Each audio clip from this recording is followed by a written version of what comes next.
Welcome to another episode of Media Monsters podcast. We are glad you were here, and thank you. And Jeremy Schreifels is right there, And and Danny, you are right there. And we are here together to bring you another Wednesday morning awesome conversation. it's great. At the time that you're watching this, it's probably going to be at least a month after our New York event, and we had the honor and privilege to go and speak at an event. We were the featured speakers. We were the only ones for our friend Jessica Dennehy. She's also a client of ours, Pivot and Slay. If you haven't listened to the Day Slayer podcast, you need to definitely check it out. But we ended up going to Long Island, and it was quite a journey. So on this episode, we're going to talk about, we'll have some travel tips for you. We're going to talk about some of our adventures that we took. And unfortunately, there's some we probably can't talk to you about right now, but we're We'll going to leave those for a later episode. Yes. Yes, you don't want to scare anyone off. So, Jeremy, why don't you what was your first impression of making that journey to New York? Well, let's see. I got in, I think, at about 12:40 a.m. local time in New York. So that in itself is always an adventure. And I'm now nicknaming New York the $200 state because that was the minimum of my Uber ride to go from the airport to our Airbnb. So that was an experience I had yet to have in my life. And now we know. And that's we figured out too, and you figured this out pretty quick shortly thereafter. Like there are peak times when you get off the plane. So if Ubers are in high demand, planes just land, wait for like 30 minutes when the flights die down. You can hang out, get something at the airport restaurant, and just grab you a snack and wait because that's where they get you. And not only that, like I took a car service and they rolled up on me pretty quick and they're like, "Look, my friend, I can do this for you, but it's cash." I'm like, "It's not much cheaper than Uber."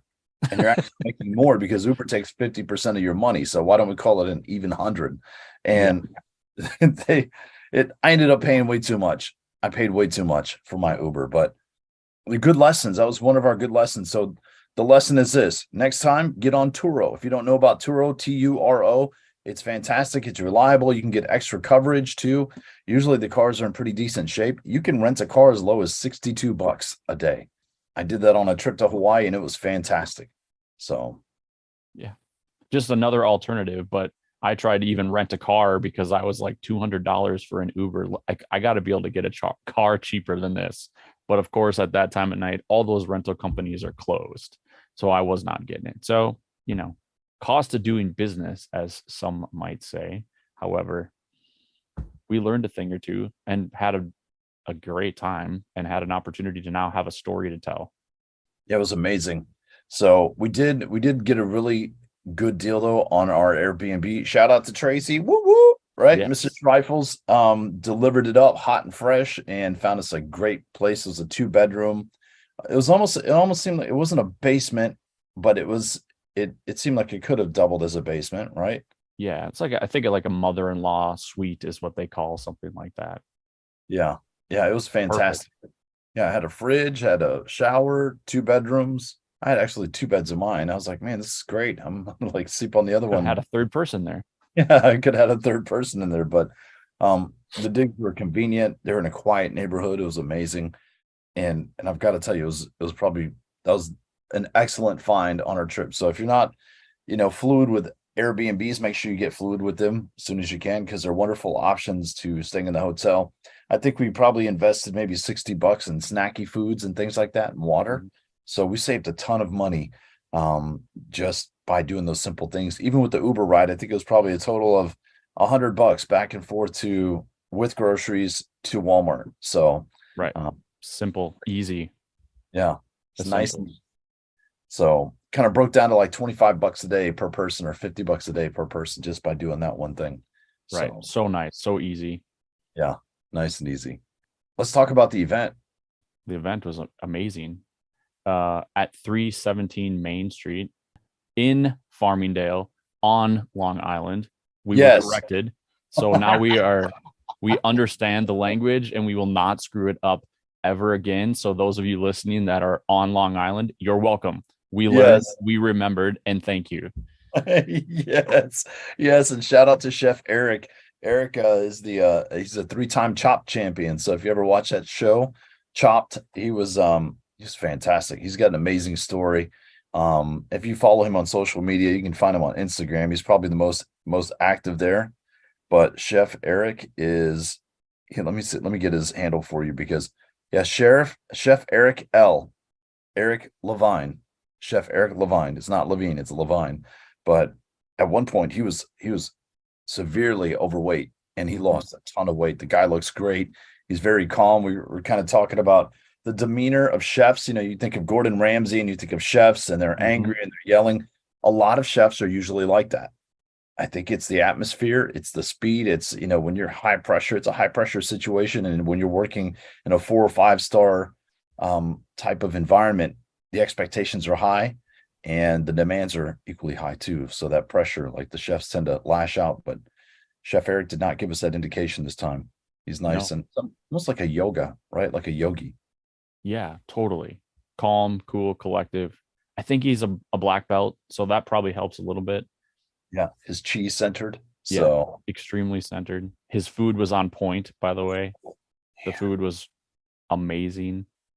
man, what did you have? Do you remember? Nope. I had the Asian pork tacos, and they were delicious. It was I like a don't even shredded meat. remember. Yeah, I don't even. Normally I take a picture when it's that good because Instagram has to eat first. And I didn't this time. I was controlling my urge to want to take a picture of it, but I didn't because I was in good company with good people. Yeah, it was good. Got to meet Nell. Shout out to Nell, Enticing Media. We work with her quite a bit in Monumental Voice Media, and she is a hell of a videographer and editor, and she's fast too. I don't know how she does that magic she does, but we really love working with her. She's So magic. yeah, she is magic, like a unicorn. She took the train. She took a couple of trains actually to get on Long Island so that she could come and see us in our element. So Perfect. it was great. Yeah, it was good. I got to tell you, that was our first time actually um being at an event that was for us for Monumental Voice Media. And it was also the dynamics of two speakers is always different, right? Mhm. So, I think, what would you have done differently, Jeremy? What would I have done differently? Hmm. Hmm. Well, I had more music because it Okay. seemed a little low for me. Okay. However, I don't know that I would have done a lot different. Like we went in with a goal or an intention of like reading the room and letting the room tell us what they needed, which is kind of key if you're a speaker and you're going in to provide some value to an event. And an event where your goal is not to sell or preach from the stage, it's just to go there to provide value. We were there to talk about podcasting and voicing your brand and bringing that to life. And so having that opportunity to just talk to people about what does that look like? How can that work? And then letting the room tell you what they need. And they did. They They really did. did. Yeah, and it's pretty interesting in that dynamic too when you've got the yin and yang of human beings. And I started off, but then I left the stage because I thought it was awesome to be able to be in the crowd with people too. So while Jeremy was speaking and just dropping hammers left and right, which he did amazing. I mean, they really love you. I was just taking pictures of everybody and saying hi quietly. Um, that's the benefit of having a two-man team too at an event. And if you're in a situation like that where you're in a business partnership or you have two people, it's sometimes sitting there and outlining like, hey, what are you going to talk about? What are you going to talk about? We didn't veer too far off the script, but it was still a very impactful event. And I think a lot of it had to do with that dynamic of like we had somebody on stage, but we also had somebody with the people. Right. And it's important. I think that's part of reading the room and understanding like reading the vibe of the people. Like they needed that. They needed somebody that was like, come with me. So you went down into the audience, but then they also had somebody that could be like, okay, here's where that voice is coming from. Mhm. Yeah. Uh, and it just turned out great. The energy was great. The questions were great, and such a great mix of people. of entrepreneurs and business owners and really engaging. It really was. They had great questions. They really did. I can imagine, like, we had Aaron Younger who was there, which is always great to see him. Mhm. We met some really interesting people while we were there. And I've got to say, I mean, when I'm thinking about professions, it's really weird because sometimes I remember professions over names or things like that. But Right. yeah, you think there are people from law. So we had Michael Pourpat was there. He's an attorney. So, and then we had a couple of other people. He's also a drummer too, though. So you guys had a lot of, So we had which a good time. you guys had a great time. You guys had a great time. There was another lady that was there that I really enjoyed talking with her, and she's got an like a boutique. She's got a very unique boutique, and it's fantastic because she sells a little bit of everything. Mhm. And it was great to be in a room with people from different backgrounds. Definitely being in the Northeast was a lot different. Me being down south, the vibe's a lot different. Mhm. So what was your take on like the whole feel of the city? Well, I don't think we actually experienced the city because we never made it to the concrete jungle because we stayed on Long Island. And it was the best hidden gem that I think I've found in some of my travel. And I haven't spent a lot of time out east, but I loved the space. I loved the people. They were all good. Obviously very different than, you know, the Midwest. However, wonderful. Great energy, great connectors. Mhm. Um, and to me, sometimes I like the East Coast to the point. Like Yeah, when like this is how it is. This is who we are. And not being ashamed of that or thinking anything other than like this is what we do. there's a lot of synergy there too, because people down in Houston, like they're like that. In Texas, they're like, oh yeah, well, if you don't like it, that's just tough luck. Yeah. Like, okay, all right, that's cool. And there were more horns up there, definitely, especially some of our we had an Uber driver. He was fantastic. Yes. Irish American. He let us know right out the bat. He's like, yeah, I'm an entrepreneur. This is my gambling and smoking and drinking money. And I gotta hide every bit that I can, but he was like, there wasn't not one person that didn't use their horn up in New York. So kudos to New York for laying it on just cause it Yeah. was So if you need a business idea, how do you do horn replacements in cars? Because you're going to make money when you go to New York. that's right. I love it.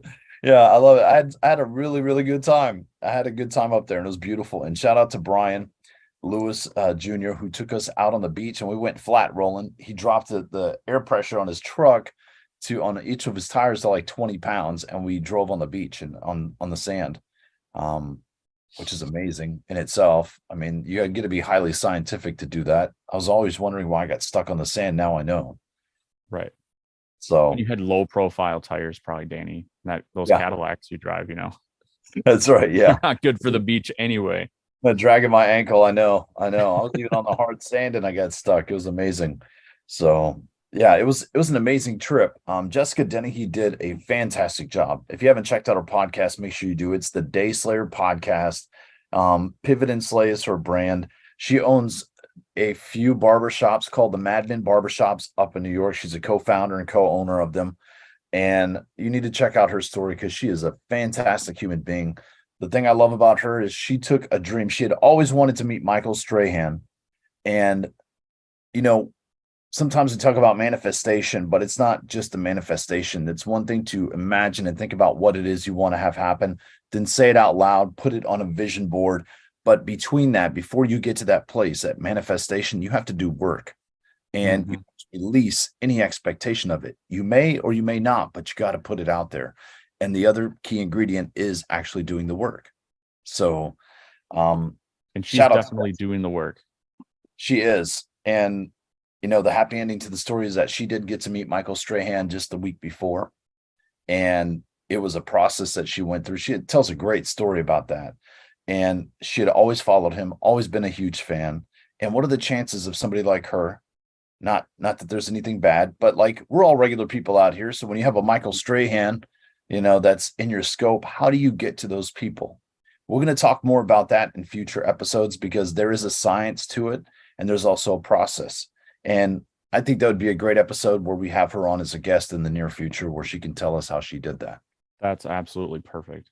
Yeah. She spent 1 hour on Zoom with Michael Strahan and she was excited. I'm guessing words can't even describe what it was.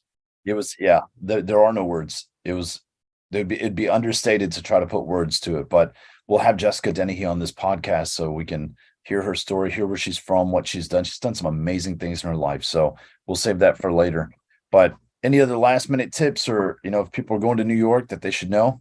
Well, one thing they should know is Jessica does this meetup once a month. It's usually the first or second Tuesday of every month.